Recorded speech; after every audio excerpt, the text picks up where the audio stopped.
Hi friends, welcome to MS world. அனைவரும் நலமா? சின்ன வயசுல ஆளுக்கு ஒரு பொருளா கொண்டு வந்து கூட்டாஞ்சோறு ஆக்கி சாப்பிட்ருப்போம். அது மறக்க முடியாத ஒரு அருமையான நினைவுகள்.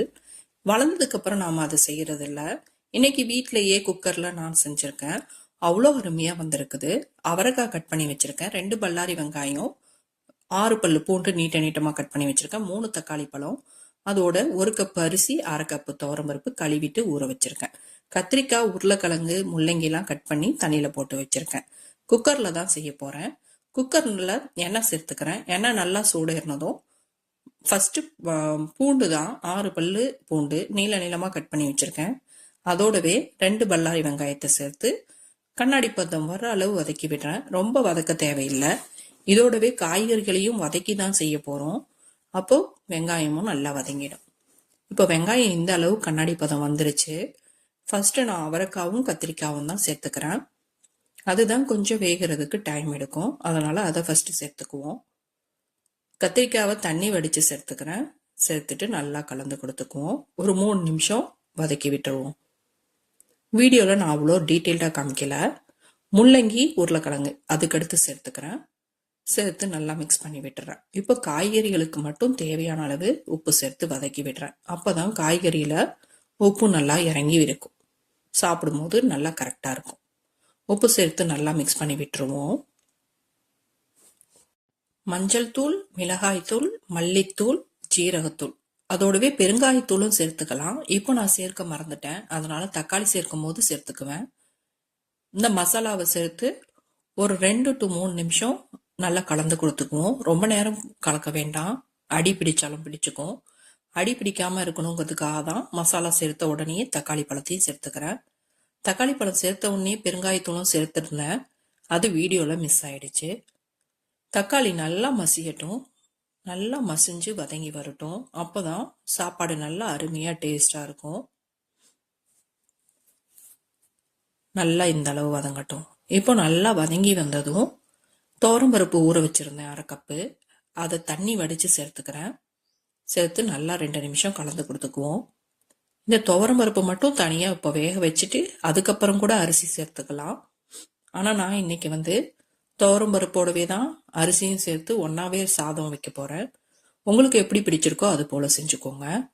இப்போ 1 கப்பு அரிசி, 1/2 கப்பு துவரம்பருப்பு, காய்கறிகள், அதனால நான் 3 கப்பு தண்ணி சேர்த்துக்கிறேன்.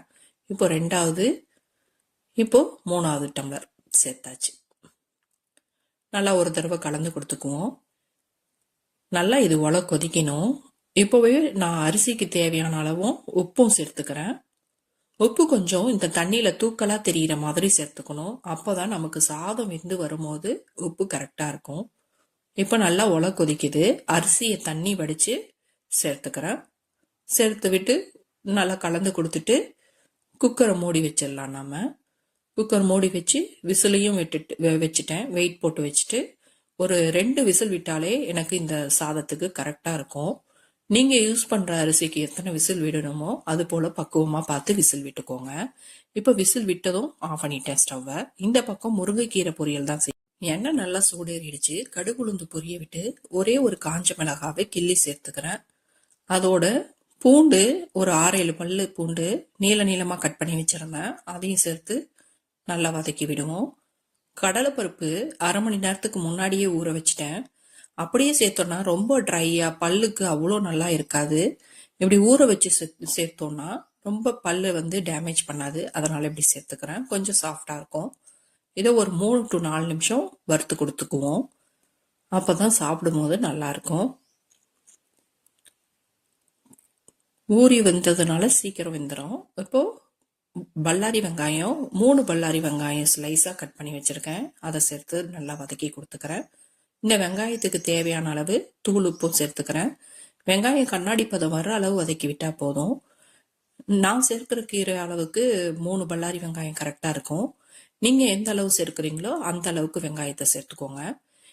வெங்காயம் கண்ணாடி பதம் வந்ததுமே மஞ்சள் தூள், ஜீரகத்தூள், பெருங்காயத்தூள் சேர்த்துக்கிறேன். இது எல்லா பொரியலுக்குமே சேர்த்துக்கலாம், செரிமானத்துக்கு உதவியா இருக்கும். கீரை எவ்வளவு ஃப்ரெஷ்ஷா இருக்கு பாருங்க. கீரை நல்லா அலசிட்டு தண்ணி வடிய விட்டு வச்சிருக்கேன். தண்ணி நல்லா வடிஞ்சிடுச்சு. இப்போ நான் வெங்காயத்தோடவே கீரையும் சேர்த்துக்கிறேன். கீரை சேர்க்கும் போது அதிகமா தெரியும், வேக வேக கீரையோட அளவு நல்லா கம்மியாயிடும். கீரையை நல்லா வெங்காயத்தோட கலந்து கொடுத்துக்கலாம். இப்போ கீரைக்கு தேவையான அளவு தூள் உப்பு சேர்த்துக்கிறேன். இந்த கீரை வேகிறதுக்கு மேக்சிமம் 10 நிமிஷம் தான் ஆகும், அதுக்கு மேல ஆகாது. ஃப்ரெஷ்ஷாக வேற இருக்கு கீரை, இளங்கீரையா இருக்கு, நல்லா வெந்துடும். விசில் அடங்கினதும் குக்கரை ஓப்பன் பண்ணி பார்க்குறேன். ரைஸ் நல்லா கரெக்டான பக்குவத்தில் வந்திருக்குது. இதுக்கு நாம தாளிப்பை ரெடி பண்ணி இந்த சாதத்தோடு மிக்ஸ் பண்ணுவோம். இப்போ கீரை பொரியலை கம்ப்ளீட் பண்ணிடுவோம். கீரை நல்லா வெந்து வந்துருச்சு. கீரையை ஸ்டவ் ஆஃப் பண்ண போகிற சமயத்தில் தான் நம்ம தேங்காய் துருவி வச்சிருக்கிறத சேர்த்துக்கணும். நான் பல்சஸ் மோடில் தான் போட்டு எடுத்து வச்சிருக்கேன் தேங்காய். அதை சேர்த்து நல்லா கலந்து கொடுத்துக்கிறேன். தேங்காய் சேர்க்கும் போது பொரியல் இன்னும் நல்லாவே டேஸ்டாக இருக்கும். தேங்காவும் சத்து தான். முருங்கைக்கீரையில் அயன் கண்டென்ட் இருக்கு. இது அதிகமாக பிள்ளைங்களுக்கு செஞ்சு கொடுக்கலாம். இப்போ பாருங்க, அருமையாக ரெடி ஆயிடுச்சு. ஸ்டவ் ஆஃப் பண்ணிட்டேன். நான் நெய்யில் தான் சாதம் தாளிக்க போகிறேன். நெய் இன்னும் கூட சேர்த்துக்கலாம். கடுகு உளுந்து பொரிய விட்டு வெந்தயம் சீரகமும் பொரிய விடுறேன். அதோட ஒரு காஞ்ச மிளகாவை கிள்ளி சேர்த்துக்கிறேன். முருங்கைக்கீரை ஃப்ரெஷ்ஷாக இருந்துச்சு இல்லையா, அதில் ஒரு கைப்பிடி அளவுக்கு எடுத்து வச்சிருக்கேன். அதையும் தண்ணி வடிச்சிட்டு சேர்த்துக்கிறேன். இந்த நெய்யில் சேர்க்கும் போது கீரை நல்லாவே வதங்கி வந்துடும். நல்லா மொறுமொறுனே கூட ஆயிடும். இதோடவே கொஞ்சம் தேங்காய் துருவலும் சேர்த்துக்கிறேன். சேர்த்து நல்லா கலந்து கொடுத்துக்கிறேன். ஸ்டவ்வை ஆஃப் பண்ணிட்டு இந்த தாளிப்பை அப்படியே சாதத்தில் சேர்த்துக்கணும். சாதத்தில் இந்த கீரை, தேங்காய், நெய் இது எல்லாமே எல்லா பக்கமும் கலக்கிற மாதிரி நல்லா ஈவனாக ஸ்ப்ரெட் பண்ணி கொடுக்கணும்.